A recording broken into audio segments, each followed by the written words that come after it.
Good afternoon, Jim and Mike. Let's take a look at last week's most probed ports on our internet weather. We'll start with the top 10 of the most probed ports, ending with yesterday, which is February 8th. Looking at the table here, basically, they're all usual suspect in the sense we are pretty much at least maybe minimum 5 to 7, they're always in the top 10 ranking. For example, it started with 23 TCP, which is telnet port, followed by SMB, which is 445, and 0 is ICMP. 443, which gained 2 positions from last week. That's why you change the +2 in the change section of the column, which is HTTPS. 22 TCP, as Jim mentioned, it's used by SSH. 1433 is with Microsoft SQL. 3389 is which is RDP port. But the last one, I would like to dig a little bit further into the last port on the table, which is 11,211 TCP, and what it basically does. That's Memcached, right? Usually. Yeah, that's correct, Jim. But I have something. Maybe you can add some comments on that. I would like to hear your comments on those. Typically, as Jim said, this port is used by Memcached. Memcached is another huge amplification DDoS attack vector. Today we talked about Flex Media Server, but compared to Memcached, Flex Media Server amplification is very, very minimal. I think in the case of Memcached, we see sometimes in the order of 10,000, 20,000 times order of the magnification.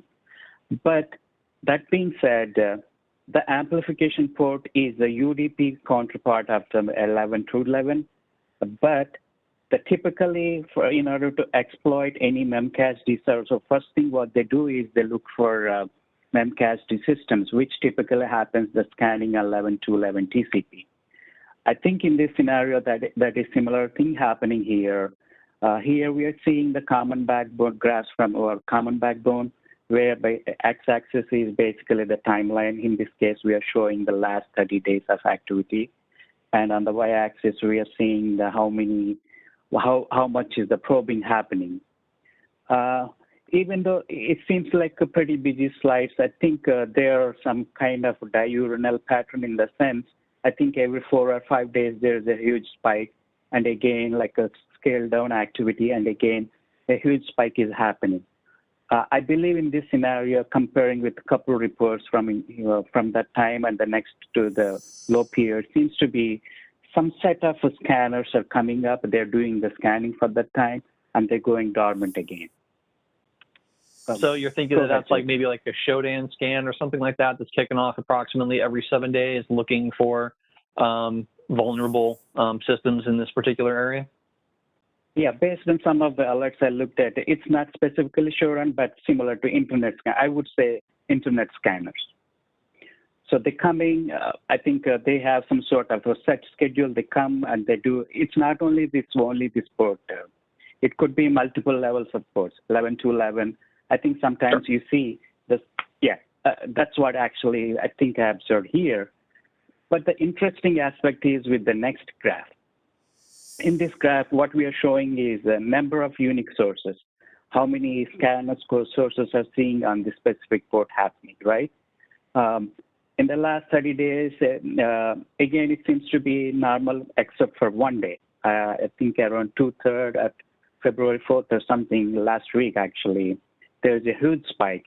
I think the number of scanners actually jumped up to a little over 1,100 or maybe 1,200, around that number. So that kind of piqued my interest, and that I kind of zoomed into that time frame and looked at one of the reports. And by looking at, there were about more than 1,000 IPs from one Germany-based ASN member. Basically, they came out, they did the huge scanning, they went dormant again. And while doing it, actually, one of the descriptions that ASN member has is Internet Security Research Project. I think that explains to your mic, actually, some sort of scanning activity happened. I do not know what was the reason. Suddenly they did that huge scanning, and again, actually, they went away. Maybe maybe I think if we give enough time, I think in the near future, at some time, maybe I think we may see some sort of spike again. Some sort of source IP is coming and they're doing the scanning and then going dormant again. But because of this one, I felt. The interesting thing, though, is even though we had this huge spike in the number of sources, if you flip back to the previous graph, on that day there was not a huge increase in the number of total scan probes. So yeah, exactly. They were doing, you know, these weekly ones got a very few doing a whole lot of probes. That particular day, even though you got, you know, 1,000 more sources than usual, it still did a relatively small number of probes in comparison. You know, in this graph, that's hidden there in the noise, normal stuff that we see. That's a very good point, Jim. I think thanks for asking the question. That is exactly what I was telling to say. Even though we saw this one, there is no corresponding increase around that time. I think in this case, they just came, they sent, I think, one packet size of whatever the 40 bytes, which is the typical scanning packet size. That's all. They did the scanning for 1 or 2 hours, and they just went dormant. Maybe I did not dig a little bit further with the adjacent reports happened around that time. Maybe there might be some successful connections, which I explained, so the scanning activity did not attribute to the whole traffic we are seeing on this specific port. So I thought it would be interesting to show and get your both of your comments on this one. Definitely piqued my interest with the story I have about the reflection attack. But one thing is I did not see corresponding increase in the UDP counterpart for this Memcached port, which is 11.2.11. That's kind of died. My theory died there itself. You know, something happening on that specific port also. Right, and that's the port that would be used for the amplification attacks. Would be the UDP port. Yeah. UDP port, exactly. Yeah. Yeah, well, it seems like that the research organization employed a much larger number of source IPs to go out and look for those particular listening agents. Yeah, I think it's not atypical in the sense like you mentioned, Shodan, like census. So they typically do that. Typically some subnet. They assign those IP addresses, they do the mass scanning, and they just go dormant again. I think in this scenario, it was /21 or /22 subnet mask. I think that kind of increased the number of scanner IPs. That's a really good point, Mike. Then moving on to the next one, the most sources probing.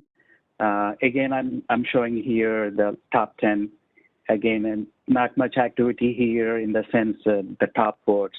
I'm not going to go over all of them, but I would like to drive my point to 2 ports at position number 6 and 7, which are 8291 TCP and 8728 TCP. Why I want to talk about these 2 ports together, I'll just show you by means of some graphs and also geographic map. Coming up here, in this scenario, I went back past 90 days just to see the trending, how it really is. Again, you know, on x-axis is the timeline and why we have flows and what are the number we have. Like you see here, I think sometime last year, mid of November, there was a huge spike on both the ports. By the way, I should have mentioned this. This is kind of stacked graph in the sense both the ports are actually stacked on top of another. Basically, if I take out one another, you kind of get the same pattern for both the ports. That is the point I want to show together on the same graph. So as you see, the activity is always happening at the same time, whether it's a spike or whether it's a drop at the same time, they're happening at the same time for these 2 ports. Okay, by seeing it this one, I thought maybe let's take a look at the scanners again. How is the scanning happening? I think again by doing the stacked graph together, what's happening is the number of source IPs seems to be almost identical, like in the sense like you take out the top port or bottom port, the number seems to be same. Why is this happening? So what I did is basically I took all the source IPs and we plotted into the GeoIP to see side by side how much correlation is there.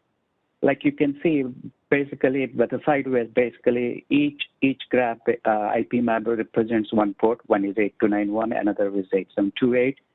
But as you can, the number of IP addresses, they're almost identical. I mean, one is 5821, another is 79, like 30, 40 IPs difference.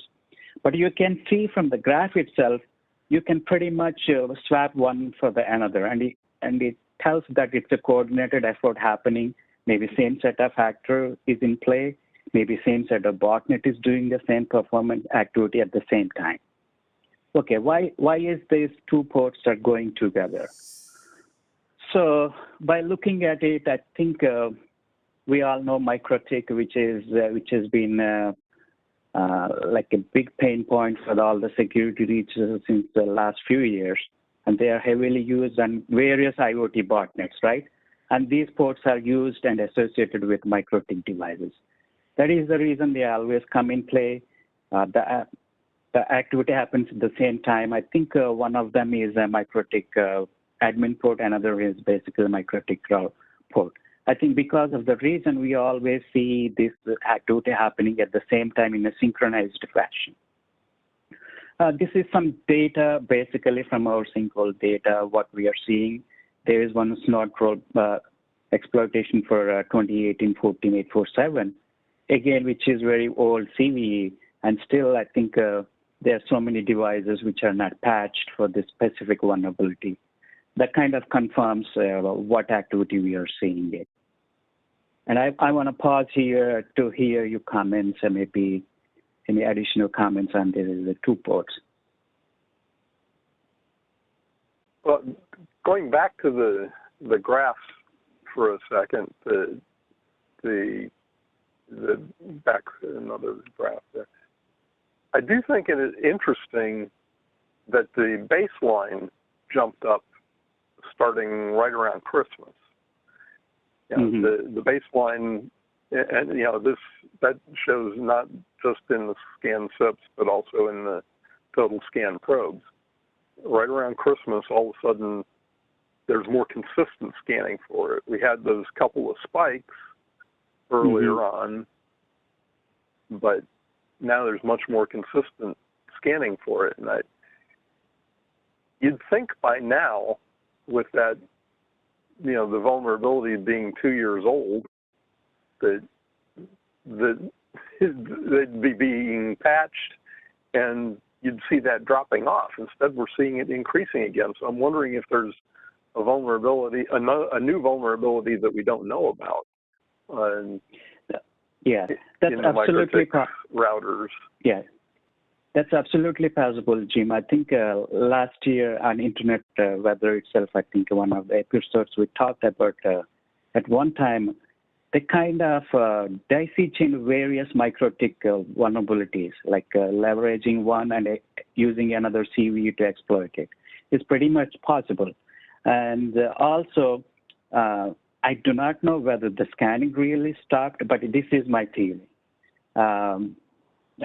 What I think is during November and this time, I think most likely bad actors also took a vacation maybe.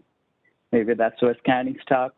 But I think maybe by hearing to your comment, probably I should have gone maybe past 90 days, maybe looking back to 180 days, maybe 1 year. Probably that would have given a clear trend lining of this one.